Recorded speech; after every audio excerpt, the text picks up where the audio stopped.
Your Royal Highness, lovely to see you. Great to see you. You made it. You've said this is a very special place for you in the past. You've said this is your happy place. What is so special about Birk Hall and Balmoral? Well, I think one of the most marvellous things is it's by this river called the Mick, and it has this wonderful sound of rushing water when you're in the house. It's very calming and peaceful, I think. Tell us about the Arboretum, because this is something you planted.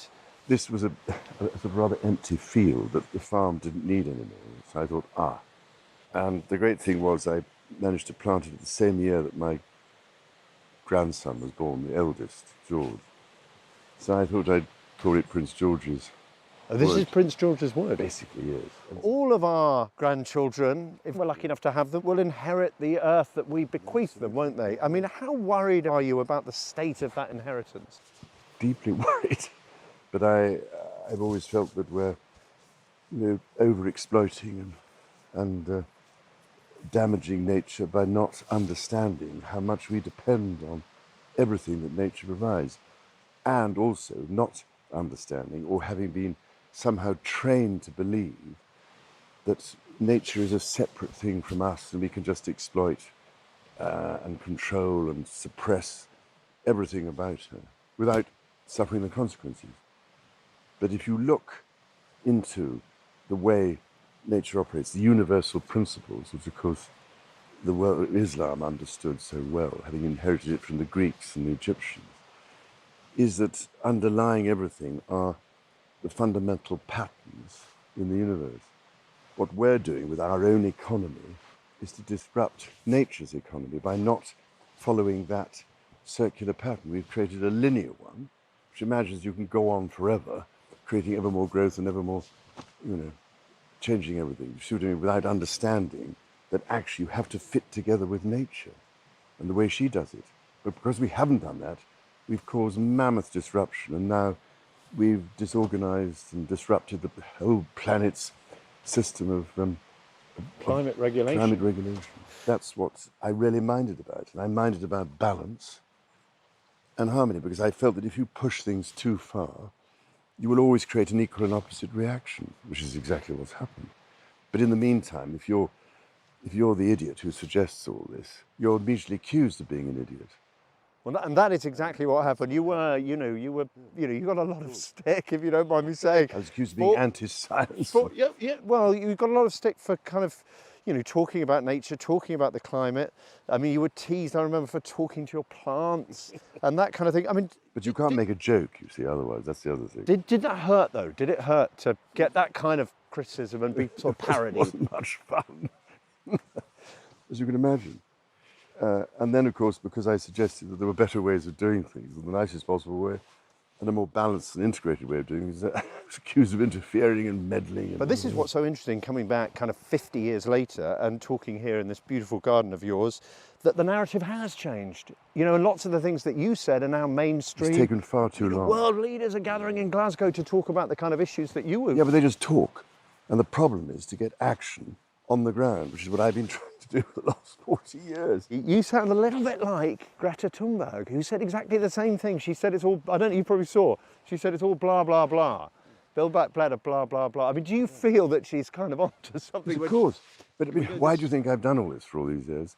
Because I'm minded about, and always have done, the next generations. I mean, do you sympathise with her, sort of the anger that she feels and that she expresses? And yes. Because I knew in the end, people will get fed up, and all these young feel nothing is ever happening. So of course they're going to get frustrated. I totally understand. And because nobody would listen, and they see their future being totally destroyed. What about the people who protest? What about kind of Extinction Rebellion? Can you empathise with why you might go out onto the streets and say, take this issue seriously? Well, absolutely. I'll tell you something. Extinction Rebellion came and made a sit-in in my driveway at Highgrass. They left a letter behind saying very nice things and saying that back in such and such a time you said such and such, you were right.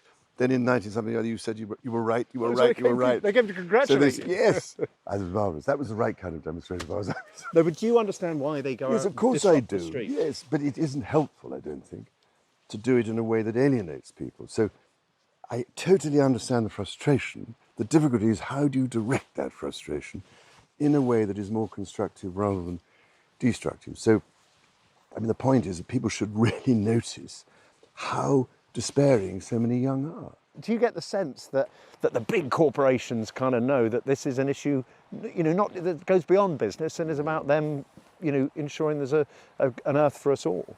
There's been suddenly a kind of dam bursting, particularly with the investor community, who are now being pressured by their investors, by their shareholders, by all these people to make a real difference in terms of sustainable investment opportunities. So I remember this is what you said at the G7 in Cornwall was, it's all very well talking to governments, but governments can bring billions, corporations can bring trillions to the battle. But the difficulty then is how do you unlock all those trillions of dollars with the assistance of the public sector? That's the key, because at the moment, all the different solutions to the problems we face, technologically and other ways, and natural solutions, none of them are considered economic. So let me ask you this. Is our government doing enough to make these things happen? I couldn't possibly comment. We're all struggling to deal with our own kind of dilemmas about our impact, personal impact on the environment. And it's true to say that you've got a pretty hefty carbon footprint. I mean, Yes. Put it like this, it must take a lot of gas to heat a palace. Yes, yes. But I have tried for a very long time to make sure that the heating is done in a way that is as sustainable as possible. So, I mean, I put in, biomass boiler systems and then the solar panels, which I've managed to get onto Clarence House and at Highgrove on some of the farm buildings and every kind of thing like that. Air source pumps here and there. Plus, trying to reduce as much as possible. So I've got electric cars, and it's been so difficult. I can't do it single-handedly. One thing that not everybody knows about you is you are a bit of a Clarkson, is it fair to say? Jeremy Clarkson, a bit of a kind of petrol head, and you've always enjoyed cars. No. You've enjoyed cars. Well, yes, yes. But that was before we knew what the problems were, particularly. But my old Aston Martin, which I've had for 51 years, that runs on, can you believe this, surplus English white wine. And whey from the cheese process. But you did that a long time ago. Well, I did quite a long time ago. I'm really keen to know what you think of electric vehicles, because I know that you've tried quite a few of them. Yes. Now, you're not wholly impressed, but you like the technology, I think it's fair to say. Yes. But I also think that we mustn't forget the importance of hydrogen in this mix. It can't all be done with electric vehicles. There are problems with batteries and, how you source the materials and can you recycle them properly and so on. At the moment, there's a huge amount of waste, which is really worrying in that sense, which we should be able to reclaim in some way and reuse. So what would you say to people watching this in terms of diet? Should they be eating less meat? Should they be flying less? Flying has been done much less recently. I mean, most of it's people have done things online, as I've been trying to get used to that. The business of what we eat, of course, is important. I mean, for years, I haven't eaten meat and fish on 2 days a week. And I don't eat dairy products on 1 day a week. Now, I mean, that's one way to do it. If you did that, if more did that, you would reduce a lot of the pressure on the environment and everything else. So you're not saying don't cut it out. Absolutely not. Just be more moderate. Because you see, the thing about meat, I think, is it's very important is where does it come from? How is it grown? So if it's grass-based forage and more extensive systems of the right breeds, if better quality but less often, that approach to farming is less damaging than the industrialized approach with intensive everything, and causing huge pressures and damage. What can you do if we still have in place endless perverse subsidy regimes? We still have subsidies for insane agri-industrial approaches to farming, which are a disaster in many ways, cause huge damage and contribute enormously to emissions. And we still have perverse subsidies for fishing in the oceans, causing, again, mammoth damage, trawling up the bottom, deep, it's crazy. You've made a great case for why we need to take action on this. There are some governments that seem reluctant to accept the urgency of this. I don't want to single out, I do want to single out some individual countries. Australia, for example, what would you say to a government like the government of Australia that seems reluctant to take on board the need to take really serious action on this issue? No. I mean, you gently try to suggest there may be other ways of doing things. In my case, anyway.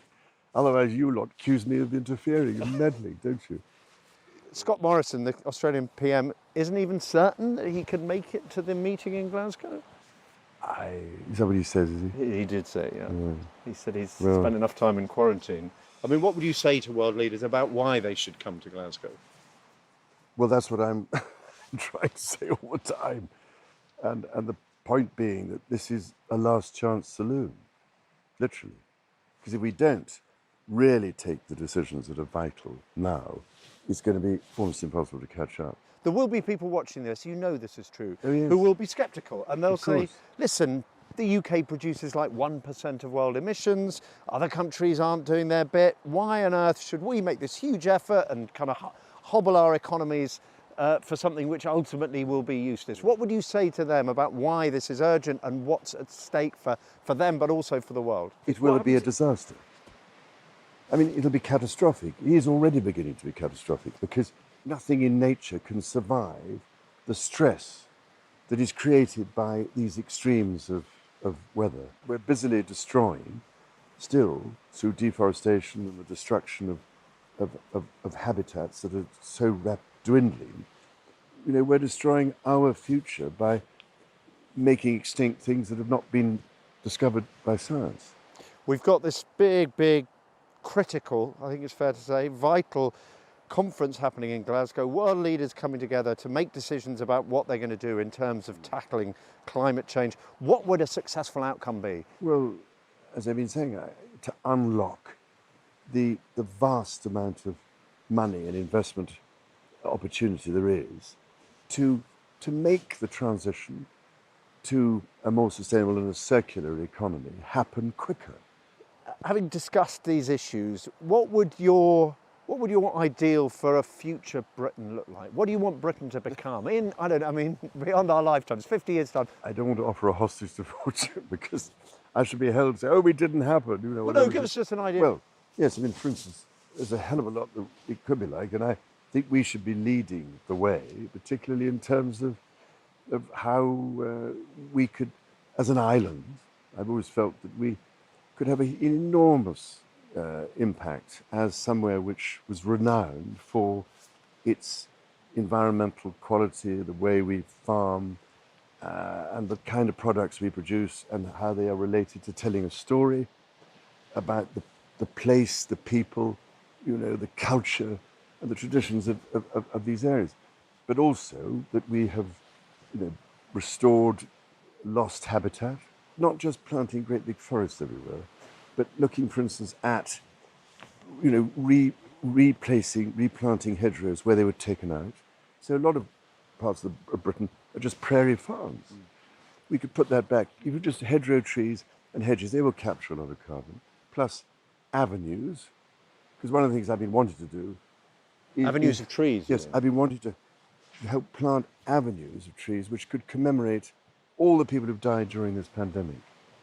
When you think what a difference, you know, urban trees make, and yet at the moment councils keep cutting them down and saying they get in the way, or lighting. But we need, you know, avenues would be another way, and they're wonderful in the landscape as well. Can we go and have a look at are they called chokeberries? But the extraordinary thing is none of the birds eat them. But they are, But there are different varieties of them. I wouldn't know. It was all right. Yeah, should be. There are better ones. They're a bit tart. They're slightly astringent.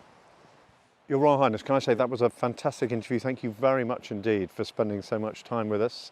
And it was lovely to see this wonderful garden. Thank you. It's such a treat to be in the Prince George Garden. Thank you very much indeed. I just hope he appreciates it one day. But I'm sure he will. No, people get older and they suddenly change, don't they, really? Well, your priorities change as you get older, don't you? And you suddenly see the value in